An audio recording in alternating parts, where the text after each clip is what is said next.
Hello my future doctors. तो आज हमारा फ्रॉग का लेक्चर नंबर 3 है, जिसमें हम एनाटॉमी ऑफ फ्रॉग को डिस्कस करेंगे। ठीक है, इससे पहले लेक्चर नंबर 1 में हमने डिस्कस किया था classification of frog, morphology of frog and basic introduction of frog.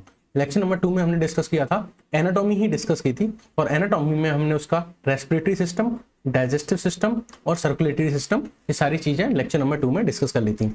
आज हम जो भी रिमेनिंग पोर्शन है फ्रॉग का, जो भी रिमेनिंग पोर्शन बचा है, वो आज हम इस लेक्चर में खत्म कर देंगे। ठीक है, चलिए स्टार्ट करते हैं अपने लेक्चर को, और हम स्टार्टिंग करेंगे आज एक्सक्रिएटरी सिस्टम से। किससे? Excretory system of frog. ठीक है, अब देखो फ्रॉग एक ऑर्गेनिज्म है। क्या है? एक ऑर्गेनिज्म है। और कोई भी ऑर्गेनिज्म कैसे बनता है? ऑर्गन सिस्टम से बनता है। ऑर्गन सिस्टम किससे बनते हैं? ऑर्गन से बनते हैं। ऑर्गन किससे बनता है? टिश्यू से बनता है। और टिश्यू किससे बनता है? सेल से बनता है। तो हम एक ऑर्गन सिस्टम डिस्कस करने जा रहे हैं फ्रॉग का। किसका? फ्रॉग का एक ऑर्गन सिस्टम डिस्कस करने जा रहे हैं, जिसका नाम है एक्सक्रिएटरी सिस्टम। अब इसका फंक्शन क्या होता है? तो एक्सक्रिएटरी सिस्टम का जो फंक्शन होता है वो होता है removal of waste product. Removal of waste product. ठीक है, रिमूवल ऑफ वेस्ट प्रोडक्ट। अब देखो 3 तरह के वेस्ट प्रोड्यूस होता है। एक तो प्रोड्यूस होता है डाइजेस्टिव वेस्ट। कौन सा? Digestive waste. डाइजेस्टिव वेस्ट क्या होता है? हमारा faecal matter, faecal matter, faeces, faecal matter. तो ये तो हमने डाइजेस्टिव सिस्टम में आपको बता दिया था, जब हमने लेक्चर नंबर 2 में डाइजेस्टिव सिस्टम पढ़ाया था, तब मैंने आपको वहां बता दिया था कि जो फीकल मैटर होता है वो कैसे बाहर निकाला जाता है। वो कैसे बाहर निकाला जाता है? रेक्टम के थ्रू। किसके थ्रू? रेक्टम और क्लोइकल अपर्चर के थ्रू। रेक्टम से वो कहां भेज दिया जाता है? क्लोइका में भेज दिया जाता है। क्लोइका में, और क्लोइका से क्लोइकल अपर्चर के थ्रू उसको बाहर निकाल दिया जाता है। ये लेक्चर नंबर 2 में हमने समझा दिया था आपको, जब डाइजेस्टिव सिस्टम पढ़ाया था हमने। ठीक है, एक तो डाइजेस्टिव वेस्ट हो गया। दूसरा रेस्पिरेटरी वेस्ट होता है। Respiratory waste. अब रेस्पिरेटरी वेस्ट क्या है? जैसे कार्बन डाइऑक्साइड गैस, ये रेस्पिरेटरी वेस्ट है। तो उसको कैसे निकाल दिया जाता है? तो लेक्चर नंबर 2 में जब हमने आपको रेस्पिरेटरी सिस्टम पढ़ाया था, तो हमने बताया था कि या तो स्किन से डिफ्यूजन हो जाएगा। क्या हो जाएगा? स्किन से डिफ्यूजन हो जाएगा। स्किन से ऑक्सीजन ले ली जाएगी और कार्बन डाइऑक्साइड बाहर निकाल दी जाएगी। तो ये तो हो गया रेस्पिरेटरी वेस्ट। एक तीसरे तरह का वेस्ट है जिसको हम बोलते हैं नाइट्रोजनस वेस्ट। क्या बोलते हैं? नाइट्रोजनस वेस्ट, यानी वो वेस्ट जिसमें नाइट्रोजन के कंपाउंड होते हैं। ठीक है, अब उसको कैसे बाहर निकाला जाएगा? तो उसको बाहर निकालने के लिए हमने क्या चूज किया है? उसको बाहर निकालने के लिए क्या है होता है हमारे अंदर? ये एक्सक्रिएटरी सिस्टम है, जिसको हम पढ़ने जा रहे हैं। ठीक है, तो फ्रॉग के अंदर जो नाइट्रोजनस वेस्ट होता है उसको निकालने के लिए एक वेल डेवलप्ड सिस्टम होता है, जिसको हम बोल रहे हैं एक्सक्रिएटरी सिस्टम। तो अब ये नाइट्रोजनस वेस्ट क्या होता है? जैसे यहाँ कार्बन डाइऑक्साइड था, यहाँ फीकल मैटर था, तो यहाँ क्या होता है? तो अगर हम एडल्ट फ्रॉग की बात करें, तो एडल्ट फ्रॉग के अंदर जो नाइट्रोजनस वेस्ट होता है वो होता है यूरिया। क्या होता है? यूरिया। यानी फ्रॉग यूरिया नाम के नाइट्रोजनस वेस्ट को क्या करता है? बॉडी से बाहर एक्सपेल आउट करता है। अब ये यूरिया, क्योंकि फ्रॉग जो है वो यूरिया सिक्रेट करता है, इसलिए हम फ्रॉग को बोलते हैं कि फ्रॉग जो है वो यूरियोटैलिक है। क्या है? यूरियोटैलिक है। देखो, लेकिन फ्रॉग जो होता है, ये तो हम एडल्ट फ्रॉग की बात करेंगे, इसकी एडल्ट फ्रॉग की। लेकिन अगर हम इसकी प्रीवियस कंडीशन की बात करें, एडल्ट फ्रॉग किससे आया था? तो एडल्ट फ्रॉग आया था किससे? टैडपोल लार्वा से। किससे? टैडपोल लार्वा से। टैडपोल लार्वा में क्या हुई थी? मेटामॉर्फोसिस हुई थी। क्या हुई थी? मेटामॉर्फोसिस हुई थी। तब क्या बना था? एडल्ट फ्रॉग बना था। और ये जो टैडपोल लार्वा है, ये किस में रहता था? वाटर में रहता था, यानी एक्वेटिक हैबिटेट में रहता था। एक्वेटिक हैबिटेट में रहता था। तो अगर कोई पूछे कि जब ये एडल्ट फ्रॉग टैडपोल लार्वा वाली स्टेज में था, तब इसके अंदर नाइट्रोजनस वेस्ट क्या था? तो ध्यान से सुनिएगा, उस वक्त इसके अंदर जो नाइट्रोजनस वेस्ट था वो यूरिया ना होकर क्या था? अमोनिया था। तो टैडपोल लार्वा तो होगा अमोनोटैलिक, क्योंकि वो अमोनिया सेक्रेट करेगा, और जो एडल्ट फ्रॉग होगा वो होगा यूरियोटैलिक, क्योंकि वो यूरिया सेक्रेट करेगा। ठीक है, अब हमने आपको बताया था कि ऑर्गन सिस्टम है जिसका नाम है क्या? Excretory system. अगर ऑर्गन सिस्टम है तो किससे मिलकर बना होगा? ऑर्गन से मिलकर बना होगा। तो इसका मतलब ये है कि इस एक्सक्रिएटरी सिस्टम में क्या होंगे? बहुत सारे ऑर्गन होंगे, और उन ऑर्गन के नाम क्या होंगे? एक पेयर किडनी होगी, 2 यूरेटर होंगे, एक यूरिनरी ब्लैडर होगा, और एक क्लोइका होगा। एक क्या होगा? क्लोइका होगा। क्लोइका क्या है? ये कॉमन अपर्चर है, या कॉमन बैग लाइक स्ट्रक्चर है। कॉमन स्ट्रक्चर है किसके लिए? कॉमन स्ट्रक्चर है, यानी कॉमन बैग लाइक स्ट्रक्चर है। कॉमन बैग लाइक स्ट्रक्चर है। बैग, थैला, बैग लाइक स्ट्रक्चर है। किस चीज के लिए कॉमन है? एक तो आपके डाइजेस्टिव ट्रैक्ट के लिए, यानी अगर फीसेस आएंगी तो वो भी इसी के थ्रू पास होंगी, डाइजेस्टिव सिस्टम के लिए। दूसरा आपके रिप्रोडक्टिव सिस्टम के लिए, यानी सीमन या फिर ओवा आएगा तो भी यहीं से निकलेगा। या फिर तीसरा आप कह दीजिए यूरिनरी सिस्टम के लिए, यूरिन जो आएगी वो भी इसी के थ्रू पास आउट होगी। यहां अगर आप देख पा रहे हो तो ये वाला जो बैग है ये है क्लोइका, ये क्या है, क्लोइका। तो देखो यूरेटर जो है, ये यूरेटर जो है ये यूरिन लेके इसी बैग में आ रहा है, इसी बैग में आ रहा है, ठीक है। और इसके अंदर स्पर्म भी आएगा तो भी इसी के अंदर आएगा, और यहाँ पीछे रेक्टम होता है वो भी जो फीकल मैटर है वो इसी में लेके आएगा। यानी ये जो क्लोइका है ये एक बैग लाइक स्ट्रक्चर है जिसमें तीनों चीजों की ओपनिंग है, डाइजेस्टिव ट्रैक्ट की भी ओपनिंग इसी में है, रिप्रोडक्टिव ट्रैक्ट की भी ओपनिंग इसी में है, और यूरिनरी सिस्टम जो है उसकी भी ओपनिंग इसी में है। और इस क्लोइका, इस बैग लाइक स्ट्रक्चर की जो ओपनिंग होती है उसको हम बोलते हैं क्लोइकल अपर्चर। क्या बोलते हैं, क्लोइकल अपर्चर। तो ये जो है क्लोइकल अपर्चर है, इसके थ्रू क्या चीज करेंगी, चीजें बाहर एक्सपेल आउट कर दी जाएंगी, ठीक है। तो ये तो क्लोइका। तो अब हमें किस किस के बारे में पढ़ना है, किडनी के बारे में पढ़ना है, यूरेटर के बारे में पढ़ना है, यूरिनरी ब्लैडर के बारे में पढ़ना है। तो पहले सबसे पहले बात करते हैं किडनी के बारे में। तो इनके अंदर 1 पेयर किडनी पाई जाती है। क्या पाई जाती है, 1 पेयर किडनी पाई जाती है। एक पेयर किडनी पाई जाती है जो कॉम्पैक्ट होती है और डार्क रेड कलर की होती है। कैसी होती है, डार्क रेड कलर की होती है और बीन शेप्ड होती है। साथ के साथ आप डायग्राम में देखते जाइए, ये जो आपको स्ट्रक्चर दिख रहे हैं जो बीन शेप्ड है, ये क्या है, किडनी है। क्या है, किडनी है। किसकी, फ्रॉग की। कहां प्रेजेंट होती है, situated posteriorly in the body cavity. यानी कि अगर आप देखें तो पीछे की साइड, यानी जो जैसे आपकी किडनी कहां प्रेजेंट होती है, पोस्टीरियर साइड होती है, वर्टिब्रल कॉलम के दोनों साइड प्रेजेंट होती है। यानी वर्टिकल कॉलम है तो एक वर्टिब्रल कॉलम के लेफ्ट साइड होगी, एक वर्टिब्रल कॉलम के राइट साइड होगी। तो 2 किडनी पाई जाती है वर्टिब्रल कॉलम, यानी पीछे वाला जो वर्टिब्रल कॉलम है, रीढ़ की हड्डी जो है उसके दोनों साइड पाई जाती है, इस साइड भी इस साइड भी, और पोस्टीरियरली साइड पाई जाती है। तो इसमें भी जो किडनी होंगी वो कहां पाई जाएंगी, पोस्टीरियरली पाई जाएंगी, both side of vertebral column, vertebral column के दोनों साइड पाई जाएंगी। देखो ये तो बात हुई है एडल्ट फ्रॉग के बारे में। किसके बारे में हो रही है, एडल्ट फ्रॉग के बारे में।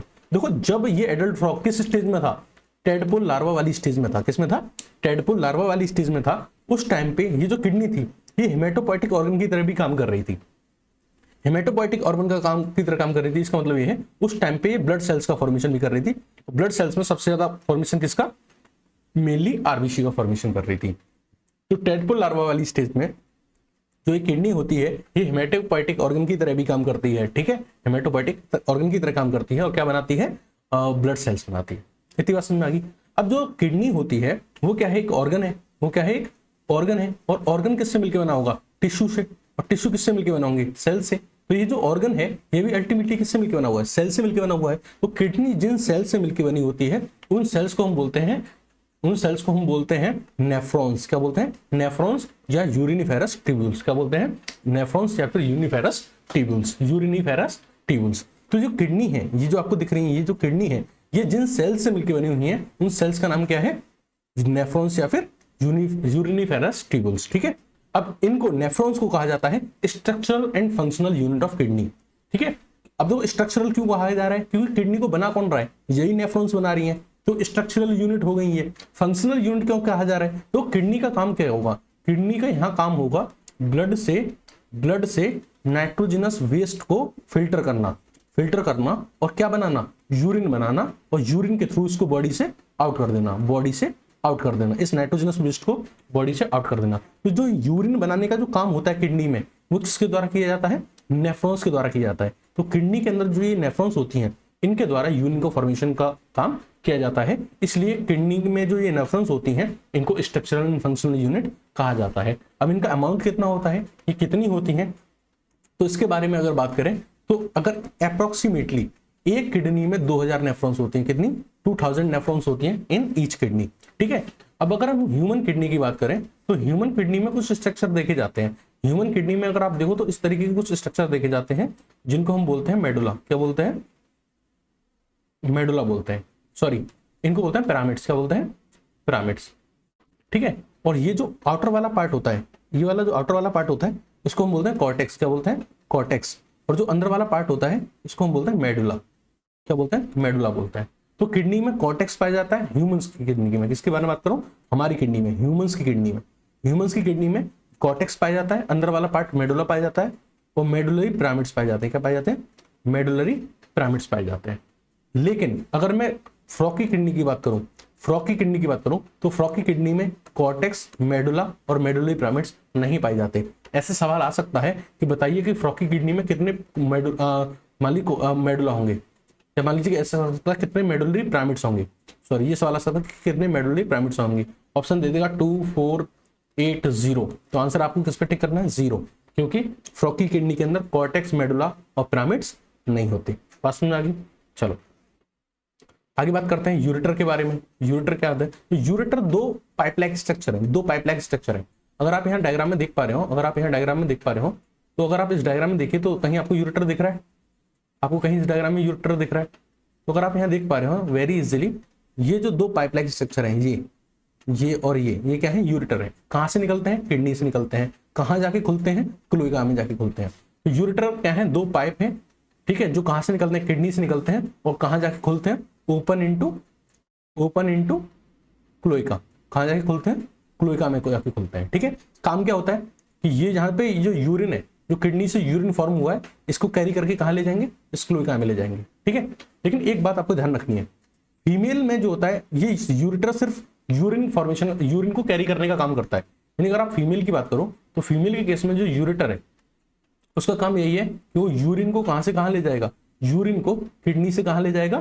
क्लोएका में ले जाएगा, और वहां से क्लोइकल अपर्चर के थ्रू इस यूरिन को बाहर फेंक दिया जाएगा, अब बाहर फेंक दिया जाएगा। लेकिन अगर आप मेल की बात करो तो मेल के अंदर जो यूरेटर होता है उसको यूरेटर ना कह के हम बोलते हैं यूरिनोजेनाइटल ट्रैक्ट। क्या बोलते हैं? Urinogenital tract. यूरेटर ना कह के उसको क्या बोलते हैं? यूरिनोजेनाइटल ट्रैक्ट बोलते हैं, क्योंकि ये यहाँ पे सिर्फ यूरिन को नहीं ले जाता, ये यूरिन के साथ साथ सीमन को कैरी करने का भी काम करता है। यानी कि मेल के अंदर यूरिन का पाथवे और सीमन का पाथवे एक ही है। फीमेल के अंदर तो अलग अलग है। फीमेल के अंदर तो यूरिन के लिए अलग पाइप है, और उसके जो एग होते हैं उन एग को ले जाने के लिए एक अलग पाइप होता है। जिसको बोलते हैं ओविडक्ट। क्या बोलते हैं? ओविडक्ट। एक अलग पाइप होता है, ये एक अलग पाइप आता है जिसको बोलते हैं ओविडक्ट। क्या बोलते हैं? ओविडक्ट। तो फीमेल के लिए यूरिन का पाथवे अलग है और एग का पाथवे अलग है। लेकिन अगर मैं मेल की बात करूं तो मेल के अंदर यूरिन का पाथवे और स्पर्म का पाथवे दोनों ही सेम है, इसलिए मेल में इसको यूरेटर न बोल के हम क्या बोलते हैं? यूरिनोजेनाइटल ट्रैक्ट बोलते हैं, ठीक है। ओके, इतनी बात समझ में आ गई। बाकी इसको रिप्रोडक्टिव सिस्टम में और डिटेल में देखेंगे। ओके, चलिए अब बात कर रहे हैं यूरिनरी ब्लैडर के बारे में। तो यूरिनरी ब्लैडर क्या है? आप यहाँ पे जो ये स्ट्रक्चर देख रहे हैं, दिस वन, इसको बोल रहे हैं यूरेटर। क्या यूरिनरी ब्लैडर। क्या बोल रहे हैं? Urinary bladder. अब ये जो यूरिनरी ब्लैडर होता है बेसिकली ये इसके पीछे होता है रेक्टम। इसके पीछे क्या होता है? रेक्टम। रेक्टम यानी किसका पार्ट होगा? Rectum is the part of digestive system, ठीक है। रेक्टम किसका पार्ट है? डाइजेस्टिव सिस्टम का। आपको पता है डाइजेस्टिव सिस्टम में जो इंटेस्टाइन होती है, इंटेस्टाइन जो होती है वो किस में खुलती है? रेक्टम में। और रेक्टम किस में खुलता है? क्लोएका में, ठीक है। क्लोएका में खुलता है और क्लोइकल अपर्चर के थ्रू बाहर, ठीक है। तो रेक्टम जो होता है वो पीछे की तरफ होता है और ये यूरिनरी ब्लैडर है ये आगे की तरफ होता है। तो यूरिनरी ब्लैडर क्या है? एक thin walled bag like structure है जो कहां प्रेजेंट है?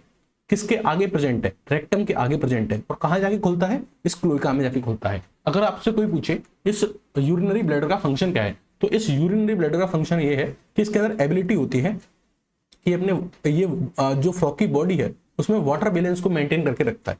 वाटर बैलेंस को मेंटेन करके रखता है क्योंकि इसके अंदर एबिलिटी होती है टू स्टोर वाटर, ये अपने अंदर वाटर स्टोर करके रख सकता है। अब तो किडनी का फंक्शन क्या है वो समझिए।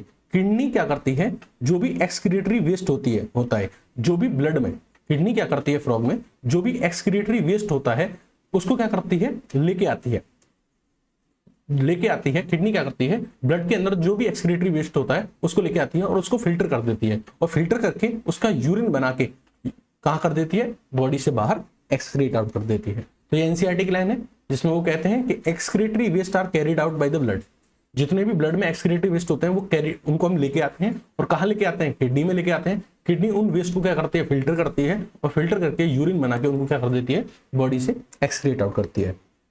This was all about the excretory system. Now we will discuss about the nervous system of the frog. Nervous system की बात करें तो देखो दो सिस्टम हमारी बॉडी में होते हैं, एक का नाम है नर्वस सिस्टम और एक का नाम होता है एंडोक्राइन सिस्टम। दोनों फंक्शन का काम होता है कंट्रोल एंड कोऑर्डिनेशन। कंट्रोल यानी हमारी बॉडी में जितनी भी एक्टिविटीज हो रही हैं, जितनी भी सारी एक्टिविटीज हो रही हैं, सारी एक्टिविटीज को कंट्रोल करना। और कोऑर्डिनेशन का मतलब होता है कि बहुत सारे ऑर्गन्स जो होते हैं वो आपस में मिलकर काम करते हैं, तभी हम लिविंग रह पा रहे हैं। यानी ऐसा नहीं होता कि जो ऑर्गन है वो सेपरेटली काम कर रहे हैं, उन सबके आपस में इंटरकनेक्शन होता है, ठीक है। तो ऑर्गन्स जो होते हैं वो मिलके काम करते हैं। तो ऑर्गन्स का मिलके काम करना और उनके मिलके काम करने के बीच में एक कोऑर्डिनेशन होना चाहिए, उस कोऑर्डिनेशन को मेंटेन करके रख पाना, ठीक है। यही काम किसका होता है? नर्वस सिस्टम का और एंडोक्राइन सिस्टम का। अब इन दोनों सिस्टम के काम करने के तरीके अलग है। नर्वस सिस्टम जो होता है ये न्यूरॉन्स की हेल्प से अपने मैसेज को डिलीवर करता है। न्यूरॉन्स मतलब एक तरह से ऐसे समझ लीजिए वायरस, कि ये वायरस के थ्रू अपने मैसेज भेजता है। लेकिन जो एंडोक्राइन सिस्टम है ये अपना जो परफॉर्म करता है फंक्शन, ये न्यूरॉन्स की हेल्प से नहीं, ये केमिकल्स की हेल्प से करता है, केमिकल्स की हेल्प से। और उन केमिकल मैसेंजर को हम बोलते हैं हार्मोन्स। ठीक है, हार्मोन्स यानी एंडोक्राइन सिस्टम जो वर्क करता है, जो अपना मैसेज डिलीवर करता है, वो केमिकल मैसेंजर के थ्रू हेल्प करता है। यानी कुछ केमिकल्स होते हैं उनके हेल्प से अपना मैसेज डिलीवर करता है, और उन केमिकल मैसेंजर को हम क्या बोलते हैं, हार्मोन्स बोलते हैं। ठीक है, चलो अब इनके बारे में थोड़ा डिटेल पढ़ते हैं। तो नर्वस सिस्टम जो होता है फ्रॉग का, उसको हम 3 पार्ट्स में डिवाइड करते हैं। 3 पार्ट्स में हम क्या करते हैं, डिवाइड करते हैं। एक को हम बोलते हैं सेंट्रल नर्वस सिस्टम, जिसमें आते हैं आपके ब्रेन और स्पाइनल कॉर्ड, मतलब जिसमें आते हैं फ्रॉग के ब्रेन और spinal cord. Next is peripheral nervous system. Peripheral nervous system में आती हैं क्रेनियल नर्व और स्पाइनल नर्व। आपको याद रखना है कि फ्रॉग के अंदर 10 पेयर ऑफ क्रेनियल नर्व पाई जाती हैं और 10 पेयर ऑफ स्पाइनल नर्व पाई जाती हैं। क्रेनियल नर्व मतलब वो नर्व जो कहां से निकलेंगी, फ्रॉग के ब्रेन से निकलेंगी। कहां से निकलेंगी, ब्रेन से निकलेंगी। और स्पाइनल नर्व वो नर्व जो ब्रेन की कहां से निकलेंगी, स्पाइनल कॉर्ड से निकलेंगी। ठीक है, अगर आपसे जनरली पूछा जाए कि फ्रॉग के अंदर कितनी स्पाइनल नर्व होती हैं, तो आप बोलेंगे 10 पेयर।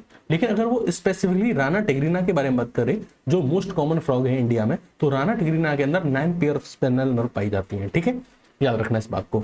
अब हम बात करेंगे ऑटोनॉमिक नर्वस सिस्टम के बारे में। तो तीसरा जो नर्वस सिस्टम का पार्ट है वो है ऑटोनॉमिक नर्वस सिस्टम, जो कि 2 पार्ट से मिलकर बना होता है, sympathetic nervous system and parasympathetic nervous system. दो सिंपैथेटिक नर्वस सिस्टम वो नर्वस सिस्टम का पार्ट है जो इमरजेंसी कंडीशन में एक्टिवेट होता है, जो इमरजेंसी कंडीशन में एक्टिवेट होता है। मान लीजिए कोई स्नेक है और इसके पीछे पड़ गया, मान लीजिए कोई फ्रॉग है और इस फ्रॉग के पीछे पड़ गया स्नेक। तो जब स्नेक फ्रॉग के पीछे पड़ेगा तो फ्रॉग क्या करेगा, अपनी जान बचाने के लिए रन करेगा, भागेगा।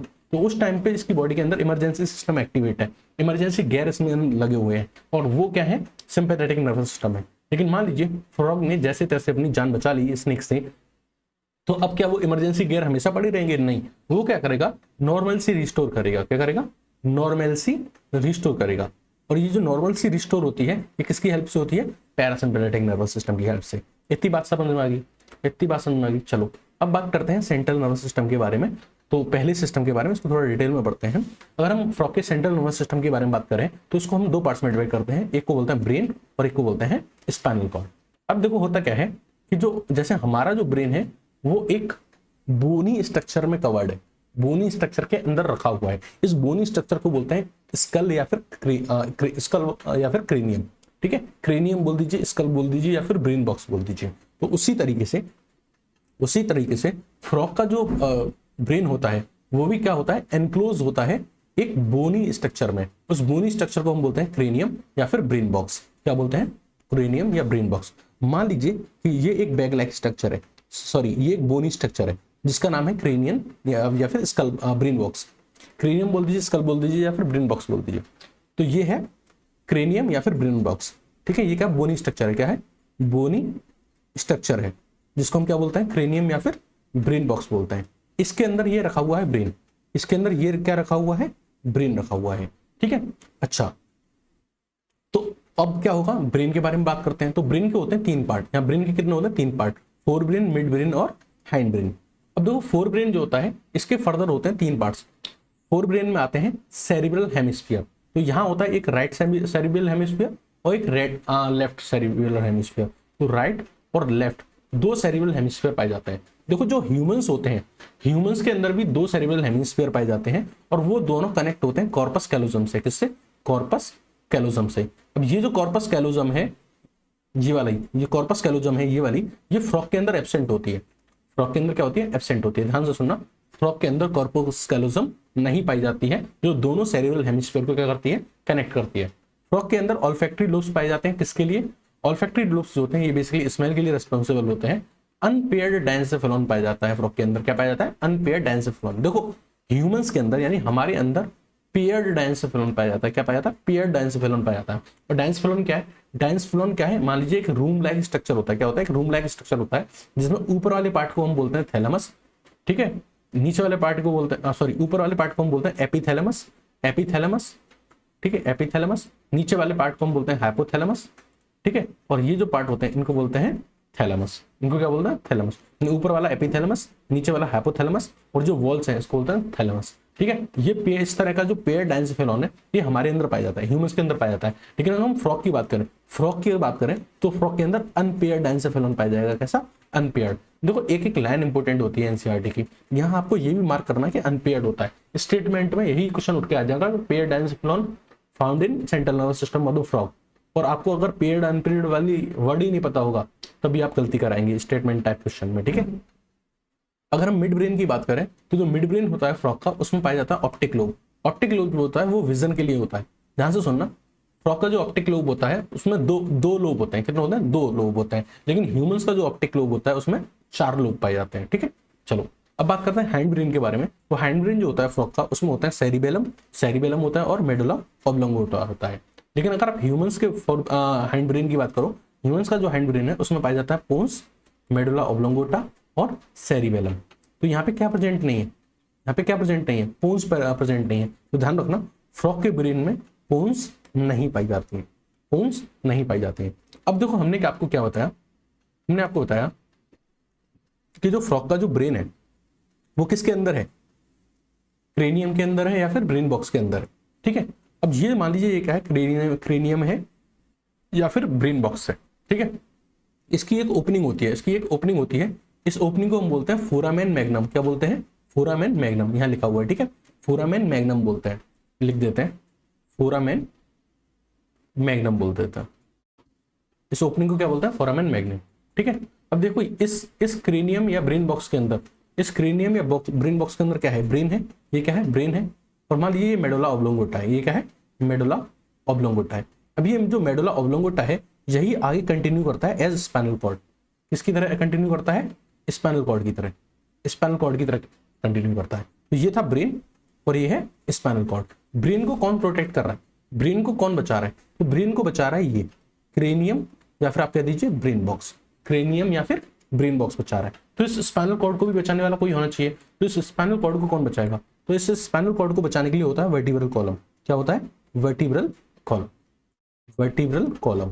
तो वही मैंने लिखा है कि जो मेडुला ऑब्लोंगेटा है ये फोरामेन मैग्नम से पास होता है, और जब ये फोरामेन मैग्नम से पास होता है तो यही किस में कंटिन्यू होता है? स्पाइनल कॉर्ड में कंटिन्यू होता है। और इस स्पाइनल कॉर्ड को कौन बचाता है? कौन प्रोटेक्ट करके रखता है? वर्टिब्रल कॉलम को प्रोटेक्ट करके रखता है, ठीक है। इतनी बात क्लियर है? बताओ, जल्दी बताओ कैसा लग रहा है, कमेंट सेक्शन में बताओ, ठीक है। चलो अब हम बात करते हैं नर्वस सिस्टम ऑफ फ्रॉग के बारे में। किसके बारे में? नर्वस सिस्टम ऑफ फ्रॉग के बारे में, और सॉरी एंडोक्राइन सिस्टम के बारे में। नर्वस सिस्टम तो अभी हमने पढ़ा है, अब हम बात करते हैं एंडोक्राइन सिस्टम ऑफ फ्रॉग के बारे में, ठीक है। तो मैंने आपको बताया था 2 सिस्टम में बचाने की, मतलब कंट्रोल एंड कोऑर्डिनेशन के, एक नर्वस सिस्टम और एक एंडोक्राइन सिस्टम। एंडोक्राइन सिस्टम जो है वो अपना वर्क परफॉर्म करता है किसकी हेल्प से? कुछ केमिकल मैसेंजर की हेल्प से। यानी ये कोई मैसेज भेजेगा किसी भी ऑर्गन को या किसी भी सेल को, तो किसकी हेल्प से? केमिकल मैसेंजर की हेल्प से। और उन केमिकल मैसेंजर को हम क्या बोलते हैं? हार्मोन्स बोलते हैं। तो ये भी बॉडी को कंट्रोल करेगा, डिफरेंट सारे ऑर्गन्स में कोऑर्डिनेशन स्टैब्लिश करेगा, किसके साथ? नर्वस सिस्टम के साथ। और इसका जो कोऑर्डिनेशन होता है वो केमिकल्स के थ्रू होता है, और उन केमिकल्स को हम हार्मोन बोलते हैं। और ये जो हार्मोन्स है ये किसके द्वारा सिक्रेट किए जाएंगे? तो ये हार्मोन जो है ये सिक्रेट किए जाएंगे एंडोक्राइन ग्लैंड के द्वारा। किसके द्वारा?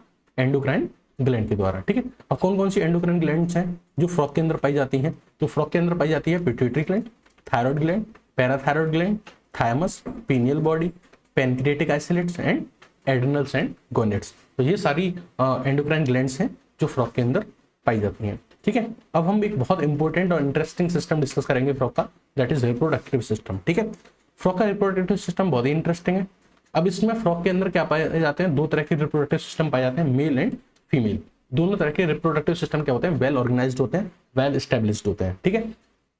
सबसे पहले हम बात करेंगे मेल रिप्रोडक्टिव सिस्टम की। मेल रिप्रोडक्टिव सिस्टम जो होता है फ्रॉग का, उसमें क्या होंगे? कुछ ऑर्गन्स होंगे, जिसमें सबसे इंपॉर्टेंट या मेन जो रिप्रोडक्टिव ऑर्गन है वो होती हैं टेस्टिस। क्या होती हैं? टेस्टिस। तो फ्रॉग के अंदर येलो कलर की ओवल शेप की टेस्टिस पाई जाती हैं, और कितनी पाई जाती हैं? 2 पाई जाती हैं, एक पेयर में पाई जाती हैं। तो एक तो है ये टेस्टिस और एक है ये है टेस्टिस, ये है टेस्टिस, ठीक है।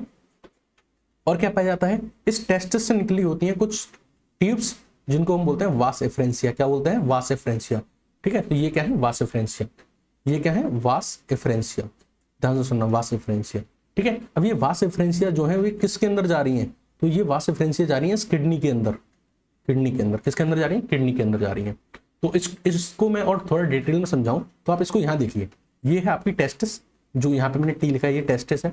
टेस्टिस से ये क्या निकल रही है, वास एफरेंसिया, और ये वास एफरेंसिया जो है, ये वास एफरेंसिया कितनी होती है, 10 to 12 इन नंबर होती है। कितनी होती है, 10 to 12 इन नंबर होती हैं। अब ये जो वास एफरेंसिया होती हैं ये कहाँ जाके ओपन हो रही है, ये ओपन हो रही है किडनी के अंदर जाके, कहाँ, किडनी के अंदर। तो ये वास एफरेंसिया किडनी में जा रही है और किडनी के अंदर ये एक एस शेप्ड स्ट्रक्चर है। ये क्या है, ये एक एस शेप्ड स्ट्रक्चर है, एस शेप स्ट्रक्चर है किडनी के अंदर, ये एस शेप स्ट्रक्चर है। वहां पे जाके ये वास एफरेंसिया खुल रही है और इस एस शेप स्ट्रक्चर को हम बोलते हैं बिडर्स कैनाल। क्या बोलते हैं, बिडर्स कैनाल, बिडर्स कैनाल बोलते हैं हम इस एस शेप स्ट्रक्चर को। बिडर्स कैनाल में जाके खुल रही है। बिडर कैनाल जो होती है, ये बिडर्स कैनाल जो होती है, अब ये जब किडनी से बाहर निकलती है तो ये बनाती है सेमाइनल वेसिकल। क्या बनाती है, सेमाइनल वेसिकल बनाती है, सेमाइनल वेसिकल। तो ये जो बल्जिंग पार्ट आपको दिख रहा है, दिस इज सेमाइनल वेसिकल। और सेमिनल वेसिकल फिर क्या बनाती है, यूरिनोजेनिटल ट्रैक्ट। सेमिनल वेसिकल आगे जाके किस में ओपन होती है, यूरिनोजेनिटल ट्रैक्ट में जाके ओपन होती है। और ये यूरिनोजेनिटल ट्रैक्ट जो होता है ये किस में जाके ओपन होता है, क्लोएका में। क्लोएका में, क्लोएका की क्या होती है, क्लोएकल अपर्चर, क्लोएकल अपर्चर। अब यहाँ आप क्लियरली देख पा रहे होंगे कि इस किडनी में जो यूरिन बनेगा, इस किडनी में जो यूरिन बनेगा वो भी इसी रास्ते से जाएगा। और इस टेस्टिस में जो स्पर्म बनेगा, उस टेस्टिस में जो स्पर्म बनेगा वो पहले इस वास एफरेंसिया में जाएगा, वास एफरेंसिया से बिडर्स कैनाल में जाएगा, बिडर्स कैनाल से फिर ये कहाँ जाएगा, बिडर्स कैनाल से कहाँ जाएगा, फिर ये इसी सेमिनल वेसिकल में जाएगा और फिर वो इसमें जाएगा यूरिनोजेनिटल ट्रैक्ट में और फिर इस क्लोएका में और फिर क्लोएका से बाहर। तो आप यहाँ देख रहे हो कि यहाँ यूरिन को जाना हो चाहे सीमन को जाना हो, दोनों के लिए क्या है, सेम पाथ है। क्या है, दोनों के लिए सेम पाथ है। ठीक है, यहां से पहले एक बार इसको मेन डायग्राम में देख लेते हैं। ये टेस्टिस थी, ये टेस्टिस थी और ये टेस्टिस थी और ये क्या था, वास एफरेंसिया थी, वास एफरेंसिया थी। ये वास एफरेंसिया कहाँ खुली, एस शेप स्ट्रक्चर में, जिसका नाम क्या है, बिडर्स कैनाल। क्या नाम है, बिडर्स कैनाल। ये बिडर्स कैनाल कहाँ प्रेजेंट है, किडनी के अंदर। अच्छा, अब ये बिडर्स कैनाल किस में जाके खुल रही है, इस स्ट्रक्चर में, जिसको हम क्या बोल रहे हैं, सेमिनल वेसिकल। और ये सेमिनल वेसिकल आगे किस में कंटिन्यू हो रही है, यूरिनोजेनिटल ट्रैक्ट में। और ये यूरिनोजेनिटल ट्रैक्ट कहाँ जाके खुल रहा है, क्लोएका में। और क्लोएकल अपर्चर के थ्रू चीजों को बाहर भेज देती है। ठीक है, और यही हम बता रहे थे कि चाहे स्पर्म हो तो स्पर्म को भी यही रास्ता तय करना है। ठीक है, अगर मान लीजिए स्पर्म है तो उसको वो किस रास्ते से जाएगा, अगर हम पाथवे ऑफ स्पर्म देखें तो स्पर्म बनेगा किसके अंदर, इस टेस्टिस के अंदर।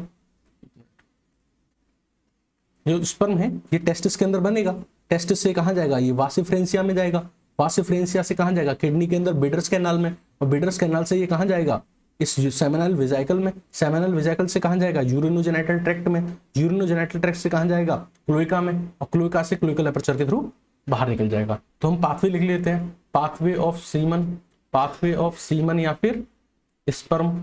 और ये आया भी है, ये क्या है, आया भी है, नीट में 2017 में पूछा गया है, इसका सीक्वेंस या ऑर्डर तो बहुत इंपॉर्टेंट है। ठीक है, चलिए देखते हैं।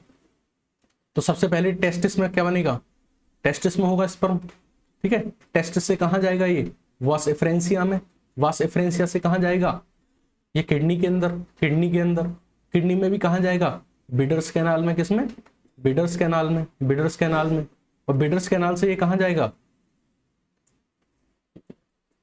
बिडर्स कैनाल से कहां जाएगा, ये सेमिनल वेसिकल में। अरे साइड में डायग्राम में देख के बताते जाओ, सेमिनल वेसिकल में, सेमिनल वेसिकल से कहां जाएगा, यूरिनोजेनिटल ट्रैक्ट में, और यूरिनोजेनिटल ट्रैक्ट से कहां जाएगा, क्लोएका में, और क्लोएका से कहां जाएगा, क्लोएकल अपर्चर में, और क्लोएकल अपर्चर से आउटसाइड। तो ये पाथवे ऑफ स्पर्म में, पाथवे ऑफ स्पर्म में। कोई डाउट यहां तक आपको, क्लियरली देख लीजिए। तो हम बात कर रहे थे ऑर्गन्स के बारे में, देखो कहां से कहां आ गए। ठीक है, तो हम ऑर्गन्स के बारे में बात कर रहे थे कि मेल के रिप्रोडक्टिव सिस्टम में कौन कौन से ऑर्गन होते हैं। तो क्या होता है, एक येलो ओवल टेस्टिस होती है, वास एफरेंसिया होता है, सेमिनल वेसिकल होती है दो, एक ये इस साइड और एक ये इस साइड, दो सेमिनल वेसिकल होती हैं। ठीक है, यूरिनोजेनिटल डक्ट होती है, यूरेटर की जगह हम यहाँ क्या बोल रहे हैं, इसको यूरिनोजेनिटल ट्रैक्ट बोल रहे हैं। ठीक है, और क्या होता है, क्लोएका और अपर्चर होता है। ठीक है, यूरेटर या यूरिनोजेनिटल ट्रैक्ट कितने होंगे, दो, और क्लोएका या क्लोएकल अपर्चर कितने होते हैं, एक होता है। ठीक है, अच्छा अब टेस्टिस के बारे में थोड़ी डिटेल में बात करें।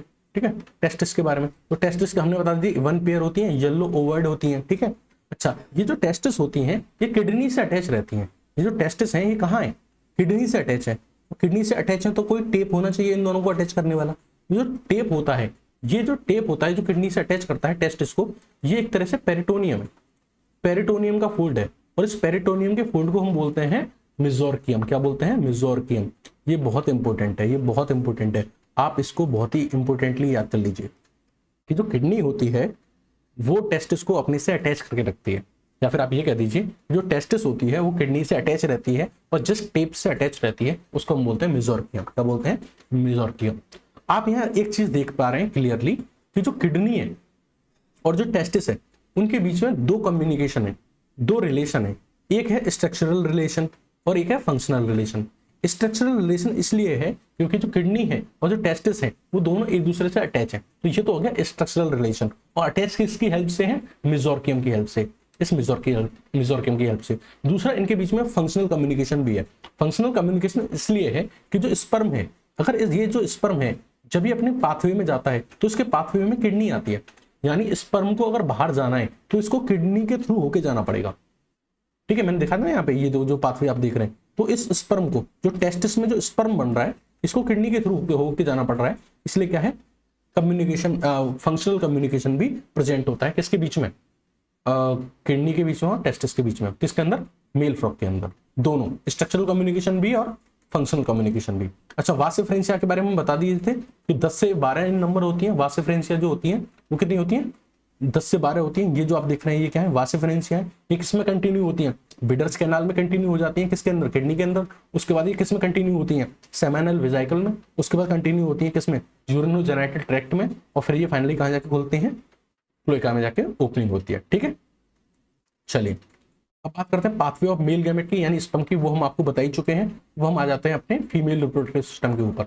तो फीमेल रिप्रोडक्टिव सिस्टम जो होता है फ्रॉग के अंदर, उसमें क्या पाई जाती है? वन पेयर ऑफ ओवरी पाई जाती है। तो एक ये ओवरी है, एक ये ओवरी है, दो ओवरी है। और क्या होता है? दो ओविडक्ट होती हैं। ओविडक्ट एक ये और एक ये ओविडक्ट, ये तो दो ओविडक्ट होती हैं। दो ओविडक्ट क्या है? ओविडक्ट ये ट्यूब है, ये ट्यूब है, ये किससे कनेक्ट होगी? ये जो ट्यूब है ये कनेक्ट होती है ओवरी से। किससे? ओवरी से। और ये क्या करती है? एग को कैरी करके ले जाती है। एग को कहां से कैरी करके ले जाएगी? ओवरी से। इस एग को कहां ले जाएगी? क्लोएका में ले जाएगी। कहां ले जाएगी? क्लोएका में। यानी यहां से ओवरी से ये एग को उठाएगी और इस तरीके से कहां ले जाएगी? क्लोएका के अंदर ले जाएगी। अगर आप यहां क्लियरली देख पा रहे हो तो यहां ये है यूरेटर, ये है यूरेटर, और ये है ओविडक्ट। ये क्या है? ओविडक्ट।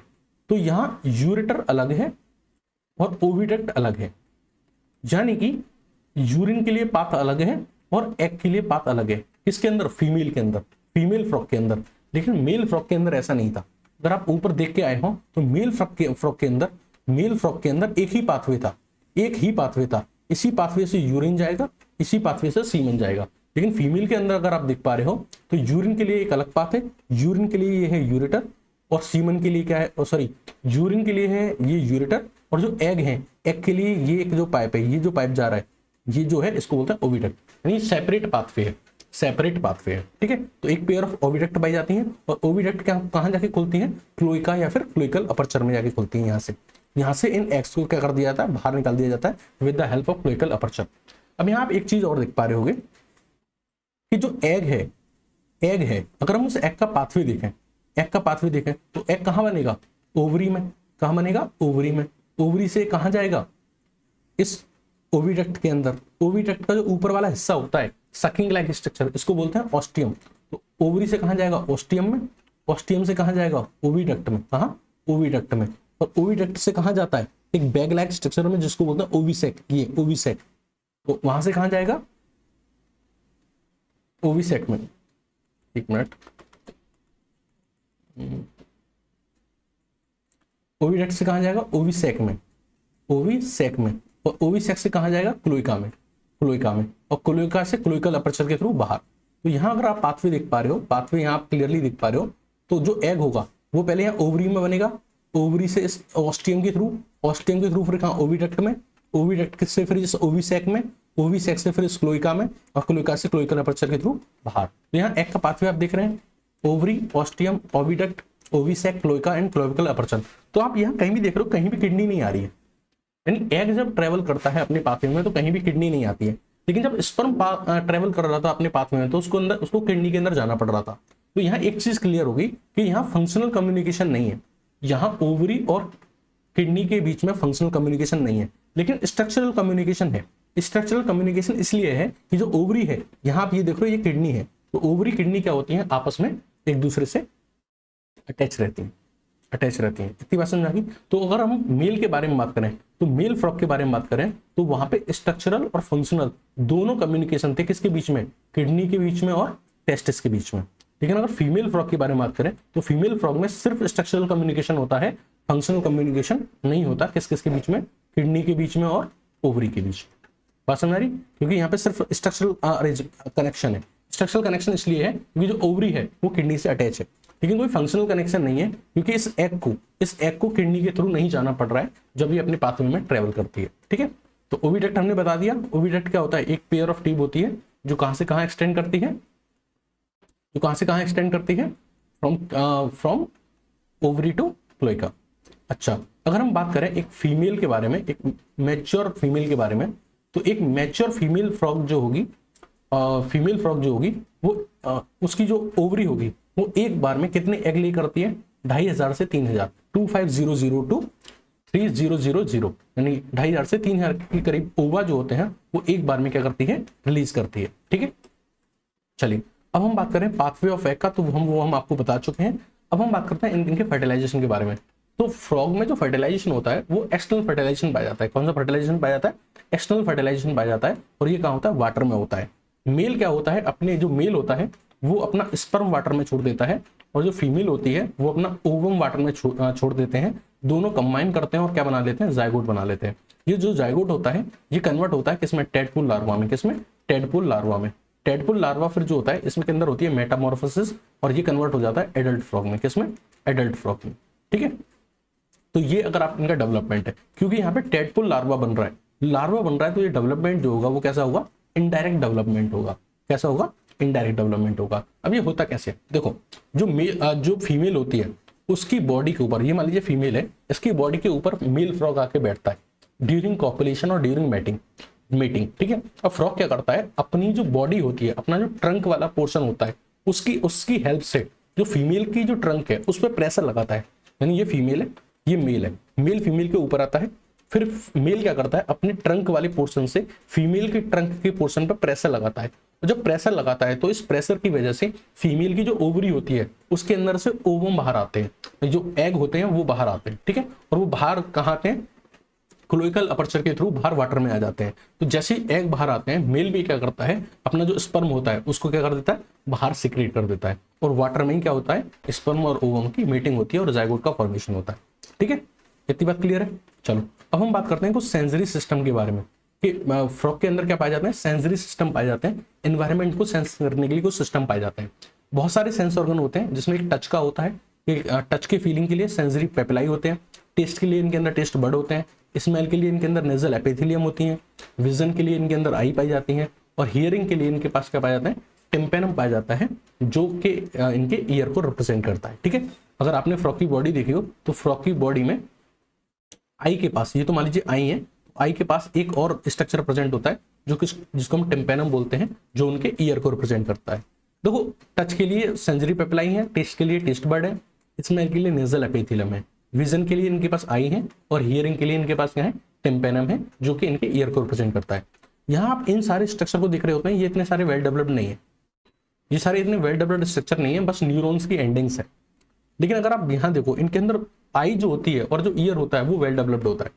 आई जो होती है वो इनकी सिंपल आई होती है, सिंपल आई होती है, सिंपल आई यानी एक यूनिट होगी, कॉकरोच की तरह नहीं होंगी कि बहुत सारी यूनिट, 2000-3000 यूनिट है। ठीक है, तो इनके अंदर सिंपल आई पाई जाती है। ठीक है, और आई कहाँ प्रेजेंट होती है, जैसे हमारी आई किस में प्रेजेंट होती है, हमारे इस स्कल के अंदर एक क्या है, ऑर्बिट है, एक ऑर्बिट प्रेजेंट है। ठीक है, ऑर्बिट में आई प्रेजेंट है, तो वही इनके अंदर एक पेयर ऑफ स्फेरिकल स्ट्रक्चर पाया जाता है, one pair of spherical structure पाया जाता है, जिसके अंदर क्या प्रेजेंट होती है, आई प्रेजेंट होती है, और वो स्फेरिकल स्ट्रक्चर क्या है, ऑर्बिट है। ठीक है, स्कल के अंदर क्या है, ऑर्बिट है।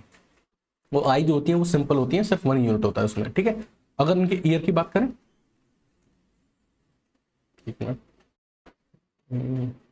अगर हम इनके ईयर की बात करें तो इनके अंदर क्या पाया जाता है, एक्सटर्नल ईयर एब्सेंट होता है, सिर्फ टिम्पेनम प्रेजेंट होता है, और टिम्पेनम ही क्या करता है, इनके ईयर को रिप्रेजेंट करता है। टिम्पेनम के बारे में वैसे मैं आपको फर्स्ट लेक्चर में डिटेल में बता चुका हूँ, इसलिए यहाँ पे इतना डिटेल में नहीं बता रहा हूँ। जो टिम्पेनम है वो एज अ हियरिंग ऑर्गन भी काम करता है और बैलेंसिंग भी हेल्प करता है। जैसे आपको पता है कि ह्यूमन के अंदर जो ईयर होता है, ईयर जो होता है तो उसका जो ईयर होता है वो दोनों वर्क परफॉर्म करता है, एक तो हियरिंग का भी करता है और इक्विलिब्रियम मेंटेन का काम करता है। वैसे ही फ्रॉग में भी जो ईयर होता है वो हियरिंग यानी सुनने में और बॉडी बैलेंसिंग में भी हेल्प करता है। ठीक है, अगर मैं इकोनॉमिक इंपोर्टेंस की बात करूं फ्रॉग की, तो फ्रॉग इस एनवायरनमेंट में इसलिए इंपॉर्टेंट है क्योंकि वो फूड चेन और फूड वेव का पार्ट है। फूड चेन और फूड वेव क्या है, जैसे कि आपको मान लीजिए जो ग्रास है उसको कौन खाता है, इंसेक्ट खाता है। क्या खाता है, इंसेक्ट खाता है। इंसेक्ट को खाता है फ्रॉग, और फ्रॉग को खाता है स्नेक। ठीक है, अब यहाँ से अगर मैं मान लीजिए फ्रॉग को उड़ा दूं, फ्रॉग अगर यहाँ है ही नहीं तो फ्रॉग किसको खा रहे थे, इंसेक्ट को। अगर फ्रॉग खत्म हो गए तो इंसेक्ट को खाने वाले नहीं होंगे, इंसेक्ट को खाने वाला ये फ्रॉग नहीं होगा, तो इंसेक्ट का जो नंबर है वो एनवायरनमेंट में क्या होता जाएगा, बढ़ता चला जाएगा। ठीक है, अब स्नेक किसके ऊपर जिंदा थे, स्नेक किसको खा रहे थे, फ्रॉग को। तो अगर फ्रॉग ही नहीं रहेंगे तो नंबर ऑफ स्नेक जो होंगे वो कम हो जाएंगे, क्योंकि स्नेक का जो खाना था फ्रॉग वो है ही नहीं। तो एक इकोलॉजिकल डिसबैलेंस क्रिएट हो जाता है। कोई भी ऑर्गेनिज्म अगर डिसअपियर होता है या खत्म होता है इस एनवायरनमेंट से, तो वो क्या करता है, एक इकोलॉजिकल डिसबैलेंस क्रिएट कर जाता है। तो एक तो ये पार्ट है कि इकोलॉजिकल बैलेंस मेंटेन करके रखता है। दूसरा, कुछ कंट्रीज में क्या करते हैं, जो फ्रॉग होता है उसके जो लेग्स होते हैं उसको एज अ फूड की तरह यूज करते हैं। तो this was all about frog. हमने पूरा फ्रॉग खत्म कर लिया है। आपको कैसा लगा प्लीज कमेंट सेक्शन में ड्रॉप कीजिएगा, and share it with your friends and whoever is preparing for the NEET. Thank you and have a nice day.